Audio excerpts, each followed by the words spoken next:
So, unlike in traditional investments in which you make an equity investment, it would typically take 5 to 7 years, if not longer, for you to see any form of return. Any of the crypto VCs were able to see these returns within 6 to 12 months of investing. That's unheard of in any other Web2 VCs, basically. Welcome everyone to our Real Question series. In today's topic, we got a suggestion from one of our listeners to talk about Layer 2. I think this is an interesting topic. He's asking why are most Layer 2's projects are failing so horribly to the point that there seems to be no going back for this sector. And yeah, I can relate to this. I mean, I was around in 2021, 2023. Layer 2 project was very hyped as the infrastructure that can help your project scale on Ethereum, boasting the lower fees, faster transaction. However, fast forward to 2026, almost all of Layer 2 projects performed horribly in terms of price, TVL, on-chain transaction, and just to name a few. I remember Blast raised $25 million and I think their peak was they have 2.2 billion in TVL back in 2024. That collapsed to only around 28 to 29 million nowadays. Kinto shut down their operation. No recovery, no pivot, just gone.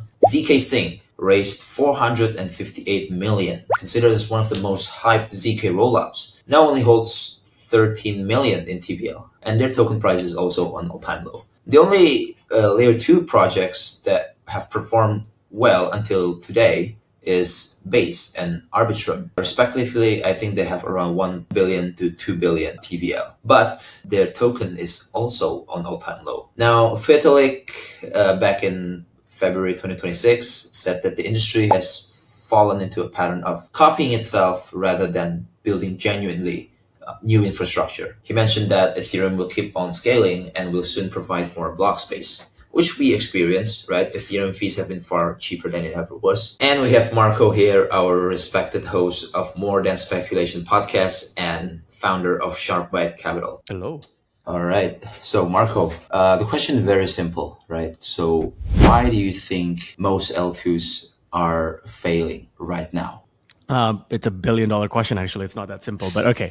I will see if I can answer this. I think it all comes down to the fact that most people in the space throughout the years have started to realize that block space are more similar to commodities, right? Like there was always this thesis that, hey, blockchains are not fast enough. We need to continuously improve on all matters, speed, scalability, privacy, and so on. But over time, I think people have started to realize that it becomes easier and easier to actually create more block space to the point that there isn't enough demand from the applications or from the users or even from institutions to actually use these block space. And we're not even talking about the fact that there might be some more corporate considerations, such as, hey, if I am a publicly traded company and I want to have my own blockchain, let's say like Robinhood, right? Like, what are the considerations that they have? Are they going to completely build on a public chain, or do they prefer some sort of like customization? I mean, we have even started to see in some of the original L2, like Arbitrum, they have even offer services to basically create blockchain on top of their technology stack, right? So everything in my mind just becomes even more, I would say, bifurcated might be the right words. It's so messy. It's so easy to make one, and there's not enough demands, and all of these blockchains are competing for builders, for applications. So yeah, I do think it's simply just people had the wrong way to look and value L2s. Interesting. Okay. Well, one thing that Vitalik also said this last February. He made some comments about Layer 2s. So what he says is basically he's saying that the industry has gotten into a pattern of copying itself rather than building genuinely a new infrastructure, right? And he said that like most of these Layer 2s initially were trying to, like you said, they're trying to make a more block space. They're trying to be more scalable. But Ethereum itself is always scaling, as Vitalik said on the comments, and they will provide more block space. Like, is this something that most of these L2s haven't considered when they built the project? And just a follow-up question as well. And even though that right now, at this year or last year actually, where most of L2s are showing signs of weakness, right? There's still some, a big L2 project they just launched, which is Mega ETH, right? So what's your take on that? This is nuance. I think a lot of it comes down because of business considerations. So the incentives are just not aligned. Okay, let's take a step back. Vitalik said that the industry has gone into a pattern of copy and pasting. I think parts of that is natural. When a space gets more mature, I guess, let's say we can take a look at Web2 in the early 2010 until 2020. All the successful US projects like Uber, e-commerce, Shopify, all of that was copied all over the world, in Southeast Asia, in Latin America, in Europe, in Africa, in the Middle East, and so on. This partly because, similar to in crypto, over time, the infrastructure cost to build that is trending down to zero, basically. And not, it's, yes, people would argue that there are network effects, right? Like, obviously, if you study the history of like YouTube, like how in the early days to basically stream like videos to the internet, you like, it was very, very hard. And now, because like YouTube already had that scale, you cannot just make another YouTube. Like, it's very hard, right? And as we go up the stack and we see more like Uber, Airbnbs, and so on, my argument is that the network effect becomes weaker and weaker, or it becomes easier to replicate in other parts of the world, basically.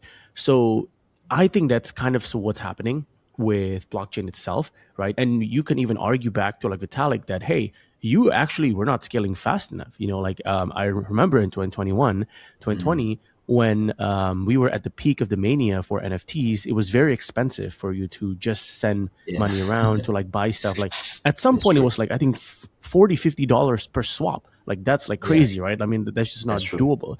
So that's why you see a lot of people are inspired to basically make Base, Arbitrum, like Optimism, like the early stage of the L2s. But I think over time it's just like a pendulum. It becomes like too much now. Yeah, I don't have a good answer. My second answer to that was actually when I said business consideration.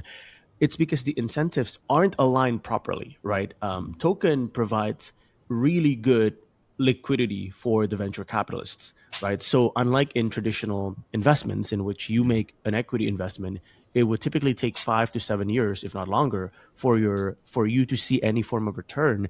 Any of the crypto VCs were able to see these returns within 6 to 12 months of investing. Partially, of course, there are vestings and so on, but these type of investor relations, like the transparency that like the Blockworks guys are trying to do, right, and a couple others, they're fairly new. They've only been here for like the past six. It's not even 12 months. Like in the past 6 months, I think, right? So like back in 2023, 2022, there's so many. I would publicly say maybe it's like side deals or like agreements. Like these, like I would say they're not illegal per se, but they're just like very like favorable term for the insiders, right? So like why would you not fund many of these, right? And sort of like it's part of the mania basically, because like if you can get at least your initial capital back within 12 months of investing, that's unheard of in any other Web2 VCs, basically. So I do think that was one of the core of the problem. Yeah. Okay. Yeah, I mean, I agree with you. I guess, like, just like the example that you gave, like, there's in the mania, like, only one or two projects usually will continue to grow, maintain their value. And one, like, two of them, I think, like, on top of my head, I can think of, like, Arbitrum and Coinbase, right?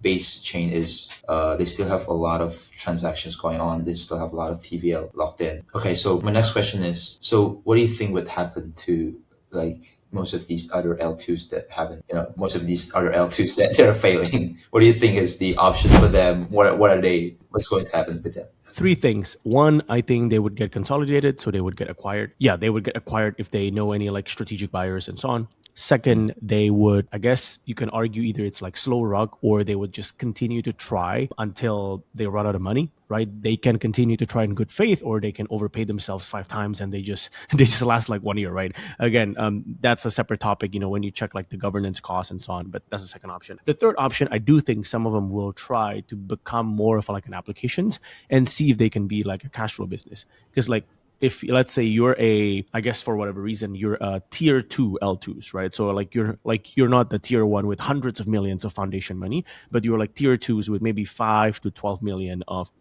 like runway on your balance sheet. You have a team of 20, team of 15. I think a lot of these projects would try to see if they can actually play to their strength. So like if they are a bunch of traders, they would see if they can make a perp dex, because even a subpar perp dex, if you hit a semi PMF might make you like 100K a month or something like that. Like, so that would cover some of their costs. So like, I think you would see these teams like started to build internally. Like they would just like, okay, we know we're not going to be able to compete as an ecosystem, like we're not going to be able to compete on grants. Let's just focus on what we're good at. Let's try it for 2-3 years and then see how it goes.